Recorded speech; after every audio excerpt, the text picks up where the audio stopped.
Bonjour YouTube, bienvenue à tous, nous sommes le dimanche 29 septembre et pour la deuxième fois de cette saison en Ligue 1, l'Olympique Lyonnais a gagné le foot, victoire 2-1 sur la pelouse de Toulouse, braquage fort chatoyant du côté de Toulouse, l'Olympique Lyonnais qui s'en sort avec les 3 points de façon absolument miraculeuse, tant le match aura été très très nul en vrai, très mauvais, entre d'un côté un Toulouse qui a toute la peine du monde à trouver la solution dans les 30 derniers mètres et de l'autre un Olympique Lyonnais qui aura livré une prestation absolument désastreuse. Il faut le dire, c'est pas parce qu'on a gagné qu'il faut se palucher sur le résultat. L'OL a livré une prestation ce soir à Toulouse absolument indigne. On va reprendre dès le début, l'OL qui avait fait beaucoup tourner son équipe par rapport à la victoire contre l'Olympiakos, un 4-3-3 avec seulement 3 joueurs qui restaient en place par rapport au match précédent, c'était Mata et Douye Keltatsar. Pour le reste, tout avait changé. Abner, Koumbedi, le revenant, un milieu à 3 expérimental, et c'est peu de le dire, avec Tanner Tessman en 6 et Vertou et Cacré en 8. On va longuement en parler tant ça a été absolument affreux, et une ligne d'attaque de 3 joueurs qui nous aura donné envie de nous jeter par la fenêtre, même si j'habite au rez-de-chaussée. On va débriefer ce match ensemble, un match qui avait commencé comme d'habitude par un but encaissé, puisqu'il y a la stat qui a été donnée par Emmanuel Moine, le commentateur de DAZN, que je salue parce que c'est un copain. L'OL a été mené sur 17 des 24 matchs qu'il a disputés en 2024. Alors ça l'a pas empêché de gagner des matchs, c'est ce qui s'est passé encore aujourd'hui, mais comme d'habitude, l'OL a livré une première période absolument catastrophique, comme depuis le début de la saison. Depuis le début de la saison, l'OL a un but en première période, c'est le but de Tolisso. Pour le reste, c'est toujours des premières périodes absolument lamentables, et ça a été encore une fois le cas aujourd'hui. Première période absolument abyssale, où l'OL aura réussi miraculeusement à revenir au score sur un centre de Koumbedi dévié par Nicolaïsen dans le but de Toulouse. Miraculeux, Guillaume Rest qui ne peut absolument rien faire, et on s'en sort à la mi-temps avec un 1 partout, sans aucun tir cadré de la part de l'OL. L'OL d'ailleurs termine ce match avec un tir cadré pour 2 buts, donc ça vous situe à peu près les choses. Je vais vous montrer les stats du match, les stats du match parce que je me suis emmerdé à les faire. Les stats du match, c'est presque pas si affreux que ça quand on regarde les choses dans le détail. C'est presque pas si horrible. Mais la vérité, c'est que c'était absolument affreux. 0,98 expected goals à 0,41. Moi, ce que j'aimerais que vous regardiez sur ces stats, c'est la note moyenne SofaScore. Alors vous allez me dire, c'est des algos, ça veut pas dire grand-chose. 6,78 contre 6,70. C'est vous donner le niveau technique de ce match. C'était vraiment affreux, C'était pas un match de Ligue 1, et je pense même qu'en Ligue 2 ça ferait un peu honte. Un seul tir cadré pour l'Olympique Lyonnais, c'est le but de Malik Fofana sur la reprise du tir de Cherki. Voilà, une quinzaine de fautes d'un côté, 12 de l'autre. Beaucoup de tacles, beaucoup de déchets, beaucoup de rien en fait dans ce match. On n'a vraiment pas vu un match digne d'un championnat d'élite en Europe.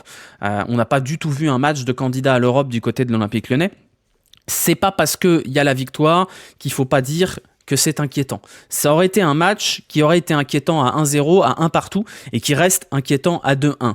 Du côté du positif, on peut quand même noter qu'il y a des valeurs sûres dans cet effectif, notamment Malik Fofana et Ryan Cherki, puisque ce sont 2 joueurs qui ont permis de créer la sensation en allant chercher ce braquage à la toulousaine dans les dernières secondes de la rencontre. Mais pour le reste, il n'y a quand même pas beaucoup de choses de positif à en tirer. Cela étant dit, il y a quand même pas mal d'enseignements négatifs. C'est-à-dire qu'on pouvait se dire que le groupe de l'Olympique Lyonnais est très fourni et qu'il faut faire jouer tous les joueurs pour les garder dans le groupe. C'est ce qu'a essayé de faire Pierre Sage aujourd'hui. C'était un choix périlleux de remplacer quasiment toute sa team, de jouer dans un 4-3-3, mais c'était louable en soi d'essayer de relancer certains joueurs qui sont dans le creux de la vague, c'est-à-dire Miko Tadze, qui pour l'instant n'a toujours pas marqué, Saïd Benrahma, qui était quasiment placardisé avant de réussir à marquer contre l'Olympiakos, Maxence Cacré, qui est la tête à l'envers complet depuis le début de la saison. C'était tout à l'honneur de Pierre Sage d'essayer de donner une chance à ces joueurs-là, de prouver qu'ils valent peut-être mieux que ceux qu'on pouvait penser depuis le début de la saison. L'enseignement de ce match, c'est que c'est raté. Tous les joueurs qui avaient potentiellement une carte à jouer, à l'exception notable de Koumbedi, n'ont absolument pas marqué de points ce soir. On va les prendre dans l'ordre. Abner a été très mauvais ce soir, alors qu'il vient d'être sélectionné pour le Brésil. Le milieu de terrain, on aurait pu imaginer que Tanner Tessman avait une carte à jouer, puisque Nemanja Matic va fatiguer avec le temps et va avoir besoin de compenser. Tanner Tessman, ça a été un tout petit peu mieux en début de seconde.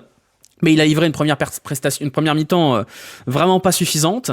Le milieu de terrain, Vertou, a été mauvais, Cacré a été abyssal, et du côté des offensifs, on va en parler un peu plus tard.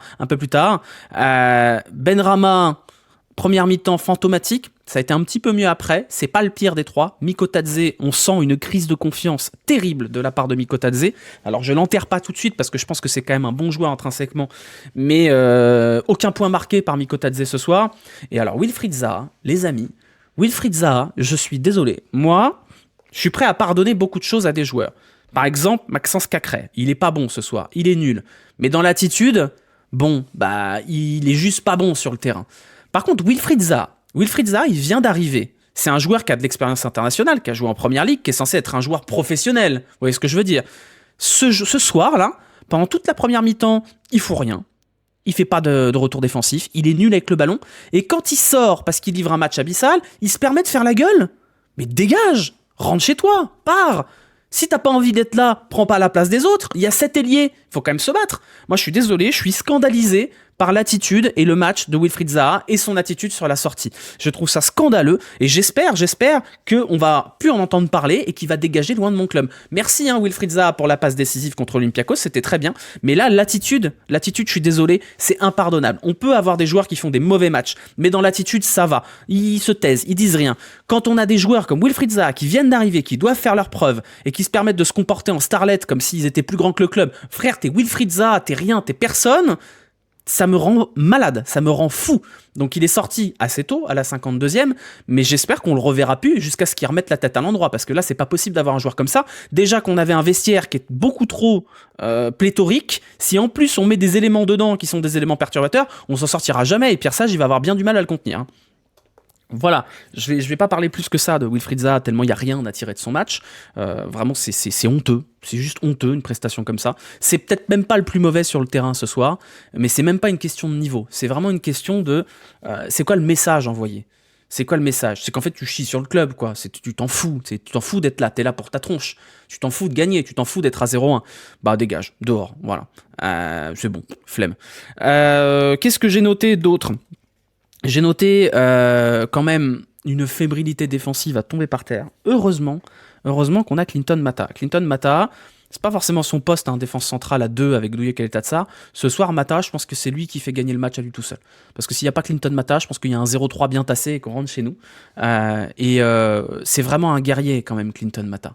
Je l'avais pas trouvé incroyable contre l'Olympiakos, mais alors là, ce soir, c'est vraiment le patron, quoi. C'est un énorme patron, et il a couvert beaucoup de saucisses de la part de Douye Kaletatsar, heureusement, mais la frayeur, parce qu'à un moment donné, Clinton Mata est resté au sol, il a même demandé le changement avant de revenir sur le terrain. Moi, j'ai peur. J'ai peur de la profondeur de banc en défense centrale et j'ai peur de cette fébrilité-là. Donc, on va croiser les doigts pour que Clinton Mata ne se blesse pas cette saison, sinon ça risque de nous faire très mal. Mais waouh, quand même. Sofiane disait que c'était Maitland Nice le premier nom à cocher sur la feuille de match. Moi, je pense que c'est Mata en réalité, ou l'un ou l'autre. Mais voilà, bref. On va parler de Perry après quand on fera les notes, mais effectivement.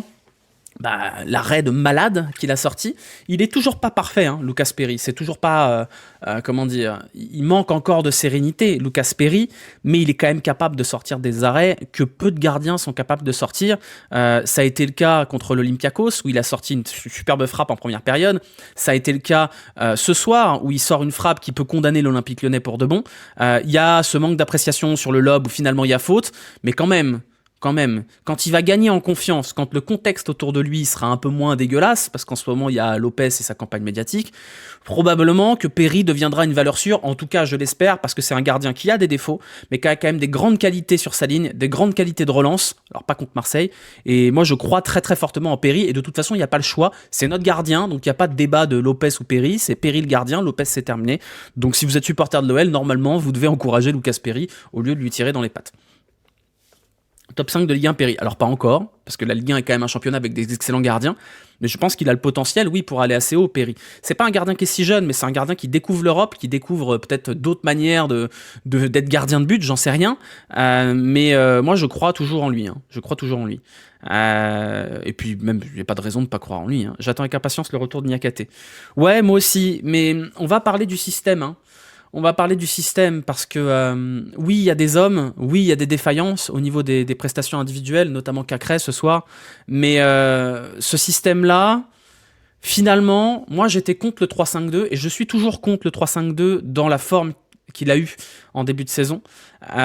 Force est de constater que cette équipe, elle n'arrive à être intéressante et dangereuse que dans ce système-là, parce que ça lui permet d'avoir une assise au milieu de terrain qu'elle n'a pas, paradoxalement, quand il y a plus de milieu de terrain.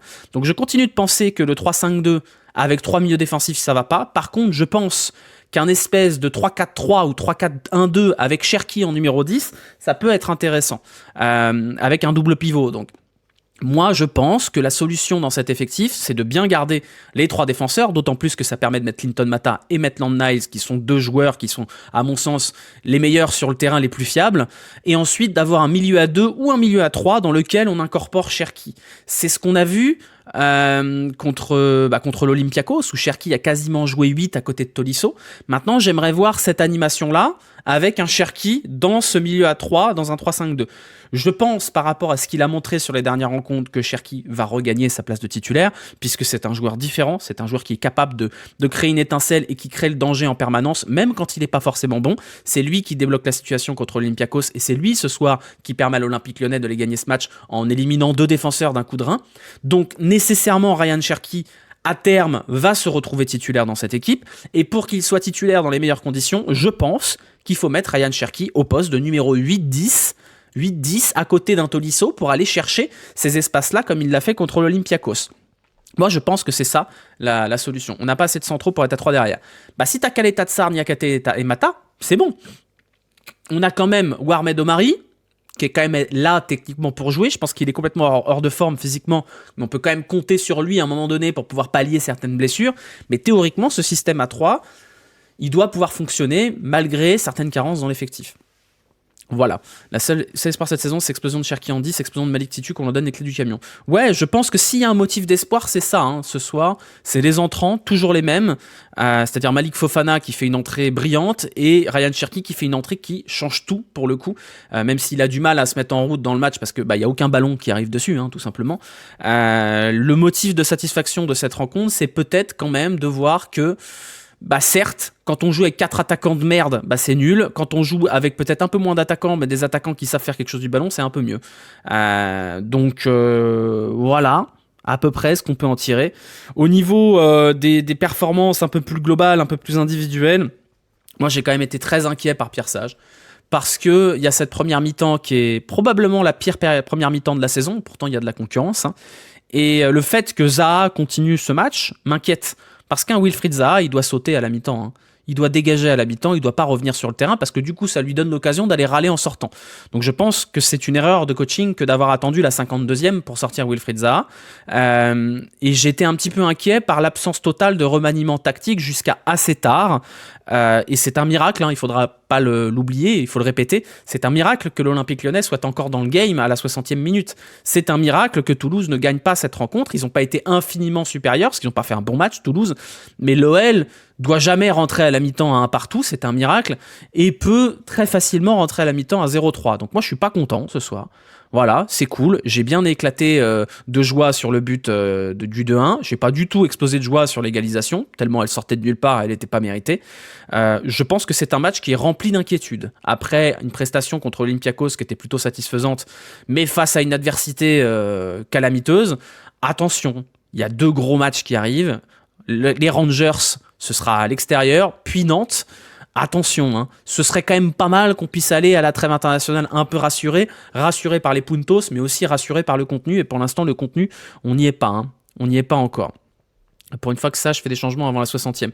Ouais, mais encore heureux que ça arrive à la 52e, parce que je reste inquiet par la lecture des matchs. Je suis également inquiet quand je vois que c'est Tessman qui sort plutôt que Cacré. Je vous rappelle que ce soir, Maxence Cacré fait encore 98 minutes sur le terrain, alors que c'est une prestation affligeante de sa part. Pourquoi Cacré ne sort pas ? Tanner Tessman, il fait pas un bon match, attention, je suis loin de moi l'idée de vous dire que Tanner Tessman fait un bon match, mais Cacré, il y a une quantité d'actions dangereuses de Toulouse qui part uniquement de lui, et il fait toujours la même chose, Cacré. Je ne sais pas si vous avez remarqué. Cacré, il fait toujours la même chose. C'est-à-dire qu'il perd le ballon, et au moment où il perd le ballon, au lieu de se regrouper, il va essayer de presser comme un ahuri sur le mec qui a le ballon, ça libère des espaces derrière lui, et c'est toujours comme ça qu'il y a des actions de but pour Toulouse sur ce match-là. Cacré, il a la tête à l'envers, complet. Il est à la rue, complet. Et on peut avoir deux lectures là-dessus. On peut se dire, il est nul, il faut qu'il dégage, nanani nanana, il est surcoté, quoi que ce soit. Peut-être. Mais on peut avoir la deuxième lecture qui est, est-ce que c'est rendre service à Cacré que de continuer à lui donner du temps de jeu? Il a besoin de repos, il a besoin de couper, il a besoin qu'on le laisse tranquille, Maxence Cacré. Il est à un niveau Ligue 2 ou national depuis le début de la saison et même avant, il faut lui foutre la paix. Faut arrêter de le titulariser, il faut qu'il fasse un tour sur le banc, voire même un tour hors du groupe pour se ressourcer et peut-être revenir le joueur qu'il a pu être à un moment donné. Mais là, moi, j'estime qu'à ce stade-là, c'est plus Cacré le coupable, c'est Pierre Sage. Pierre Sage, il doit pas aligner Cacré 98 minutes aujourd'hui. Avec le niveau qu'il a affiché depuis le début de la saison et le niveau qu'il continue d'afficher, je suis désolé, on n'est pas, c'est pas le SAMU social, quoi. On n'est pas là pour donner du temps de jeu aux gens qui sont tristes. Non. Cacré, il doit faire un tour sur le banc, il doit plus voir le terrain pendant pas mal de temps. C'est calamiteux, c'est une catastrophe. Donc Sage, il doit prendre les choses en main. Et pour l'instant, il le fait pas. Pour l'instant, il le fait pas, et c'est mon inquiétude à propos de Pierre Sage, qui est que il est frileux. Je pense que Pierre Sage est frileux. Pierre Sage, il a peur de brusquer Lacazette. Il a même peur, je pense, de brusquer Zaha quand il le sort et qu'il veut pas le sortir à la mi-temps pour ça. Il a peur de perdre Cacré. Et je veux dire, je le blâme pas parce qu'il a une mission qui est très compliquée, Pierre Sage. C'est un entraîneur qui est tout jeune, qui a pas beaucoup de légitimité et d'expérience, qui arrive dans un vestiaire qui est dominé par les Lyonnais, donc par Cacré, Tolisso, Lacazette, etc., etc. Et c'est très très dur pour Pierre Sage de tenir un vestiaire de 30 joueurs.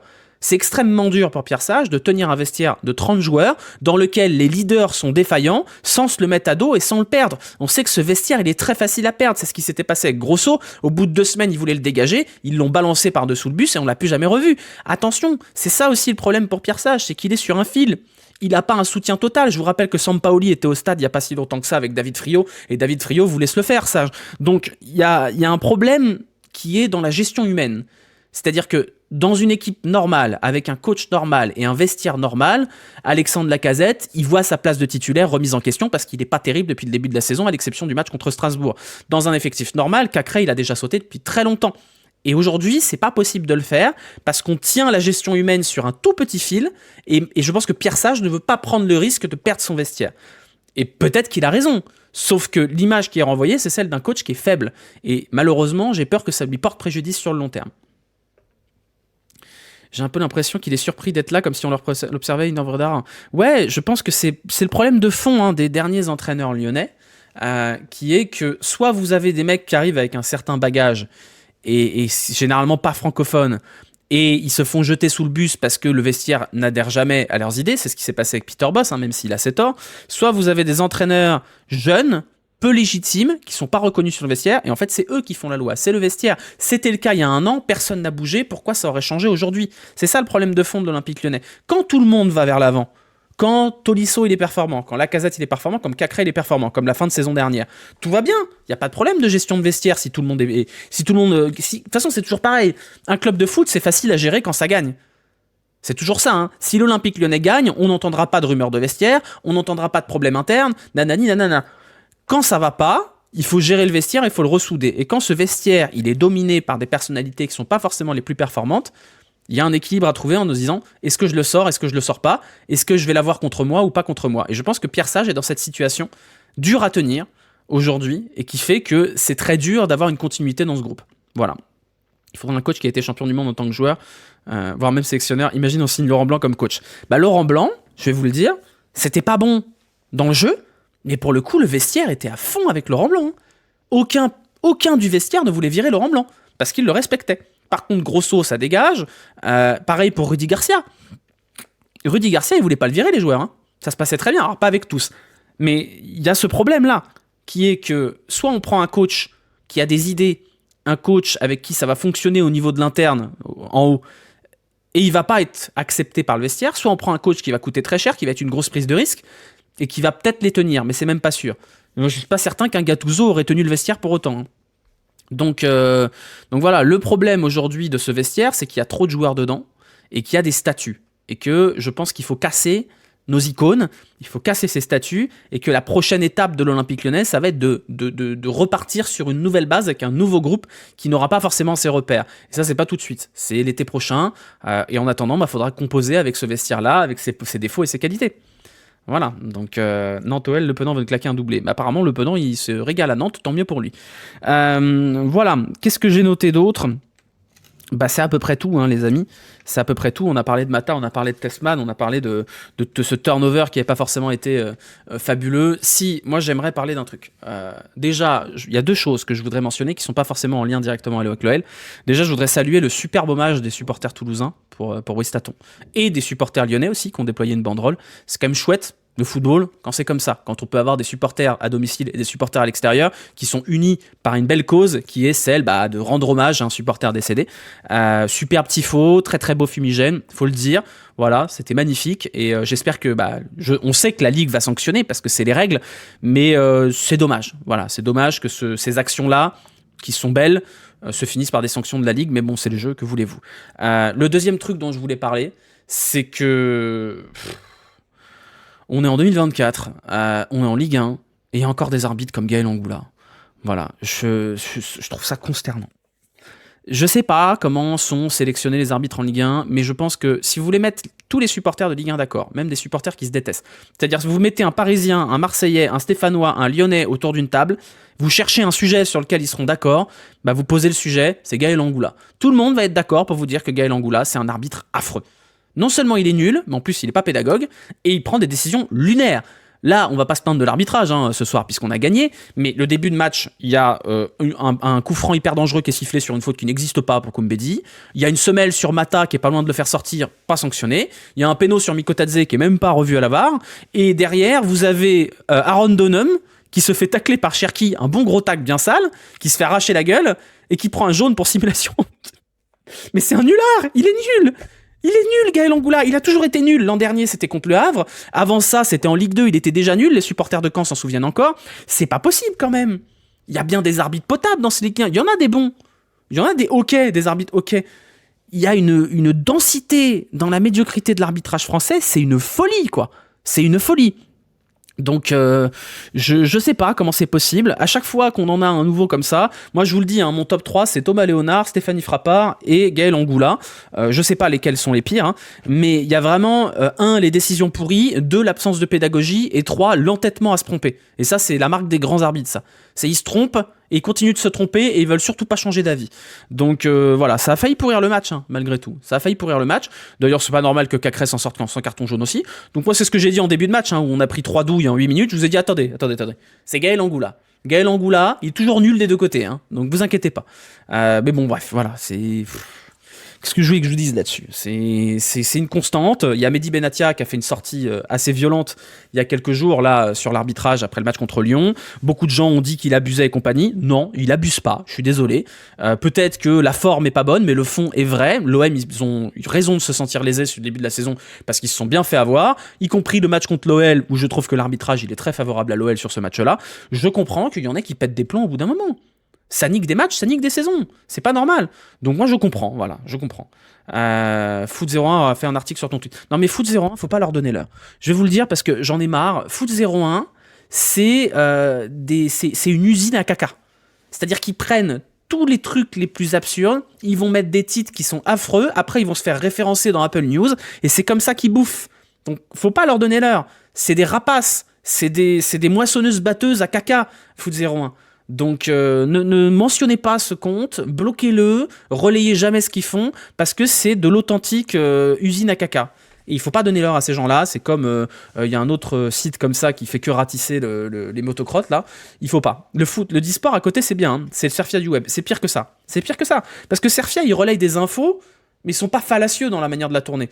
Non, Foot01 c'est des rapaces, c'est des vautours. Voilà. On a fait le tour là-dessus, on a fait le tour.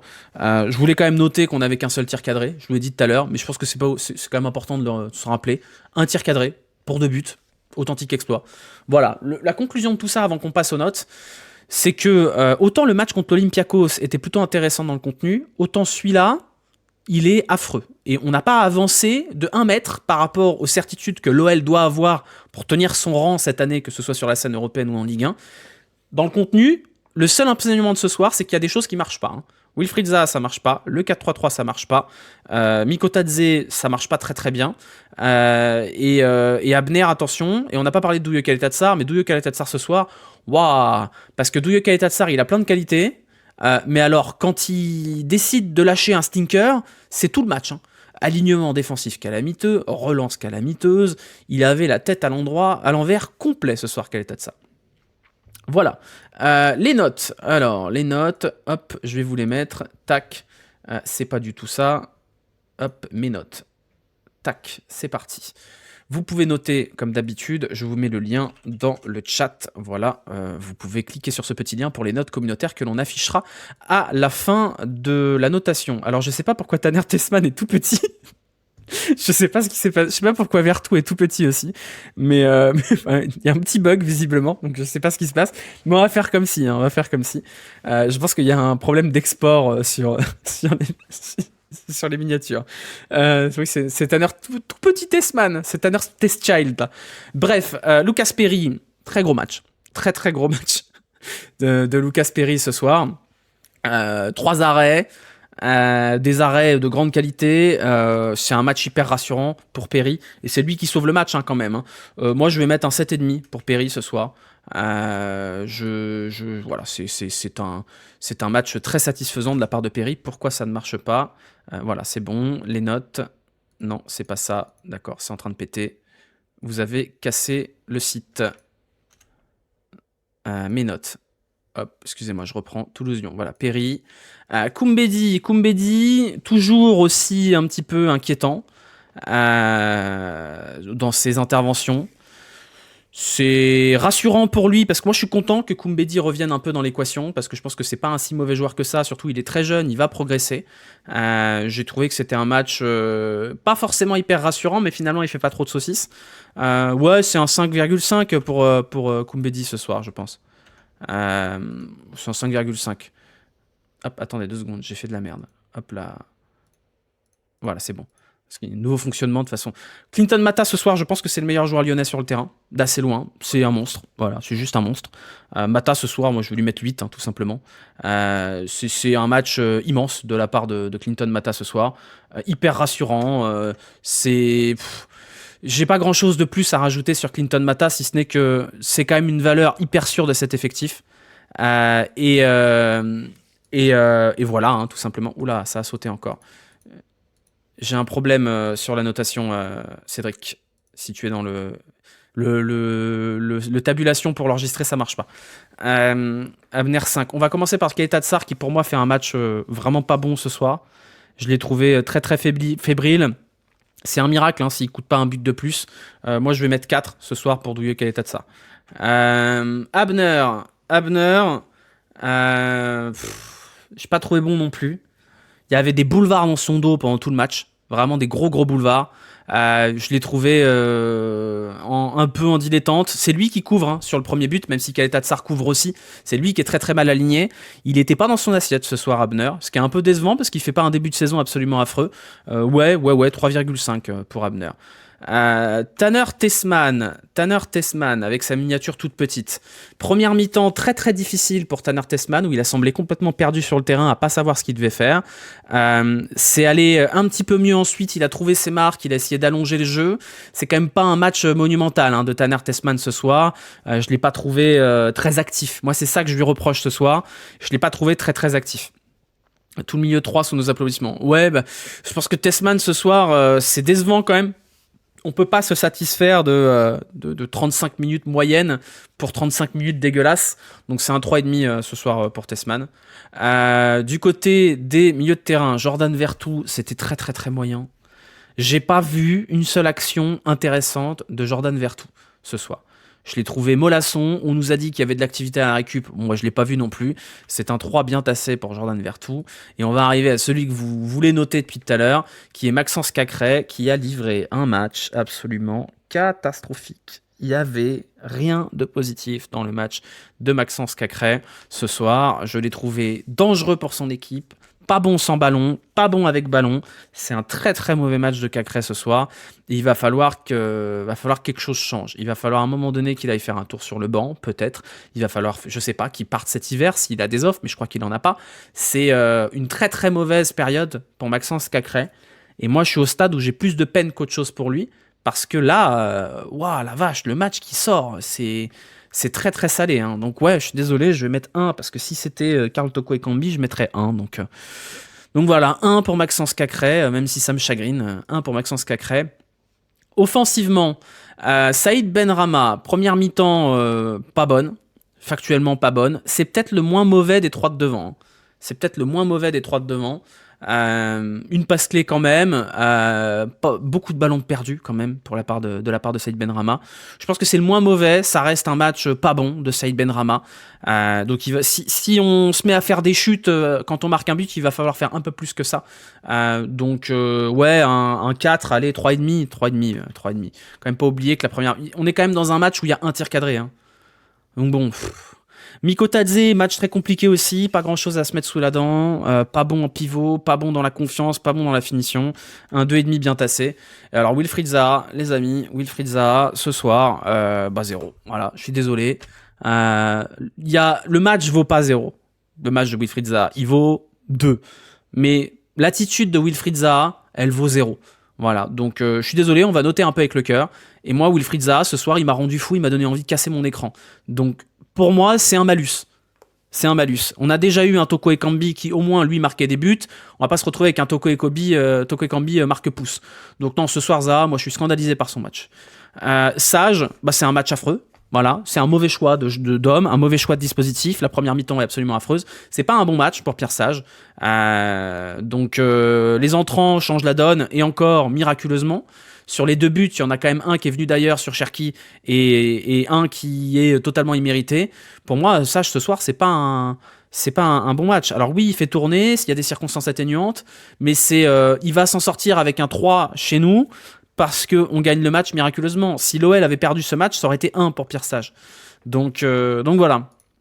Hop, je valide et on va découvrir donc vos notes à vous. Qui vont s'afficher à l'instant. Voilà, vous avez mis 7 à Perry, 3,9 à Abner, 4,1 à Keltatsa, 7,4 à Mata, 5 à Kombedi, 3,7 pour Vertu, 3,9 pour Tesman, 1,8 à Cacré, 1,3 à Zaha, 3 à Mikotadze et 4 à Benrahma. Vous pouvez continuer à noter quand vous êtes sur YouTube. Vous pouvez noter, on fera un classement à un moment donné. Hein. On regardera les notes moyennes, le classement en relief, etc., etc. Toutes ces données-là, elles sont indexées et elles me permettent, moi, d'avoir de quoi bidouiller quand on aura des lives à la trêve hivernale. Voilà, je vous rappelle également, puisqu'on a bientôt terminé, que vous pouvez pronostiquer sur le prochain match. Vous mettez point d'exclamation, prono, et vous mettez le score du prochain match. Par exemple, point d'exclamation prono Rangers 2-0 Lyon ou OL, comme vous voulez. Il y a le classement. Je vous ai sorti le classement des pronos cette fois pour vous montrer que c'est très serré en tête. Hein, c'est très serré. Aïda est en tête avec un bon prono et un prono exact. Évidemment, vous marquez beaucoup plus de points quand vous avez un prono exact. Voilà, c'est très serré, entre 11, 10, 9, 8 points. Je sais plus ce qu'on avait fait comme barème, mais il me semble qu'un bon prono, ça doit être 1 point. Un écart de but correct, c'est 3 points. Bon prono plus écart de but correct, c'est 3 points. Et prono exact, 5 points, quelque chose comme ça. Donc vous tapez point d'exclamation prono. Vous mettez bien Rangers, hein. Pas Rangers, pas Glasgow. Vous mettez Rangers uniquement. Et vous mettez le score. Et comme ça, vous pourrez participer à ce petit jeu des pronos. C'est un test hein, pour la saison prochaine. Pour l'instant, on voit comment ça fonctionne. Et on verra l'an prochain si on peut y mettre des petites dotations ou des choses comme ça. Voilà. On a terminé ce débrief, qui sera donc disponible en replay sur YouTube. N'oubliez pas de vous abonner. Là, ceux qui sont sur Twitch, allez mettre la cloche aussi, allez mettre des pouces. Abonnez-vous sur TikTok, sur Instagram, tout ça. Ça fera très plaisir. Voilà, on a terminé. Prochain live, je vais essayer d'en faire un mardi soir, un petit live nocturne, de blabla, de questions, voilà, d'essayer de parler un petit peu de l'extra sportif côté OL, parce qu'il se passe des choses pas très très cool en ce moment en coulisses du côté de Lyon, et ça va changer des choses au club. Donc ce sera, je pense, mardi soir ou mercredi soir. Je pense que je vais faire ça mardi soir. Et on se retrouvera bien évidemment jeudi soir à 23h pour le débrief de ce deuxième match de Coupe d'Europe entre les Rangers de Glasgow et l'Olympique Lyonnais en espérant voir un petit peu plus de football quand même. Voilà, je vous laisse ici. Peut-être qu'on fera un live ce soir si j'ai la foi, mais je suis pas certain. Voilà, je vous le dis. Si jamais j'ai un élan de motivation fou, peut-être qu'on fera une nocturne ce soir, mais c'est vraiment pas sûr. En tout cas, s'il n'y a pas de nocturne ce soir, il y en aura une mardi ou mercredi. Merci Cocogoon pour l'abonnement. Merci à tous ceux qui se sont abonnés. On peut en parler vite fait. C'est pas un plan de licenciement. On parle vite fait de cette situation-là, mais on la développera dans le live nocturne, juste pour que vous sachiez à peu près ce qui se passe à l'Olympique Lyonnais. L'Olympique Lyonnais a présenté à ses salariés ce qu'on appelle un plan de sauvegarde de l'emploi. Ça veut dire qu'ils vont réduire les effectifs, mais ça se base d'abord sur des départs volontaires. C'est des clauses, voilà, vous partez, on vous donne un chèque et vous n'êtes plus salarié de l'OL. Il y a plus d'une centaine de postes qui sont concernés, 170 postes, avec pour vocation d'avoir au moins environ 70 départs. Si jamais c'est pas le cas, il y aura probablement des licenciements derrière. Pourquoi l'OL est dans cette situation-là? Et on en reparlera derrière de ça. Parce que l'OL a 600 salariés, c'est plus que le Paris Saint-Germain. Donc c'est malheureux pour les salariés en place, et ça va être terrible pour les salariés en place, honnêtement, ça va être un très mauvais moment à passer à l'Olympique Lyonnais, mais c'est pas la faute, et j'aimerais bien qu'on comprenne ça, et vous savez bien que je suis vraiment le dernier à le défendre corps et âme, ce n'est pas la faute de John Textor ou de Laurent Prudhomme si l'OL se retrouve structuré comme un club de Champions League alors qu'il n'est pas en Champions League. C'est qu'à un moment donné, dans la gestion humaine de cette entreprise, il y a eu des CDI qui ont été distribués à tout va, et qu'aujourd'hui, cette structure salariale ne peut pas fonctionner à l'Olympique Lyonnais. Alors oui, la communication est compliquée à côté, parce qu'il y a des gros salaires et des grosses dépenses sur le mercato, mais c'est pas lié, hein. La gestion d'une entreprise, c'est pas lié. Le fait est qu'aujourd'hui, l'OL compte 600 salariés, là où des clubs du même standing en ont 300. Et donc, nécessairement, ça implique des réductions d'effectifs qui auraient dû être faits il y a bien longtemps. Ou en tout cas, ces plans de départ, ces non-remplacements auraient dû être faits il y a bien longtemps. Ça donne une situation aujourd'hui qui est intenable, où effectivement, on va devoir couper dans les effectifs, et c'est malheureux, et c'est vraiment une situation pas agréable au club, et en interne, ça doit vraiment pas être sympa à vivre, mais c'est la conséquence des années de gestion expansive n'importe comment de l'ancienne direction. Ce n'est pas la faute de John Textor si aujourd'hui l'OL a trop de salariés. Voilà, donc gardez bien ça en tête. Il n'y a pas un gros méchant dans l'histoire, hein. Attention. Voilà, et on va se quitter là-dessus. Je vous souhaite une bonne fin de soirée. On se retrouve du coup la semaine prochaine pour 3 lives, probablement, un live nocturne, les Rangers et le match contre Nantes. Voilà, bisous, à bientôt, ciao, prenez soin de vous, je vous envoie en raid, comme d'habitude. À bientôt.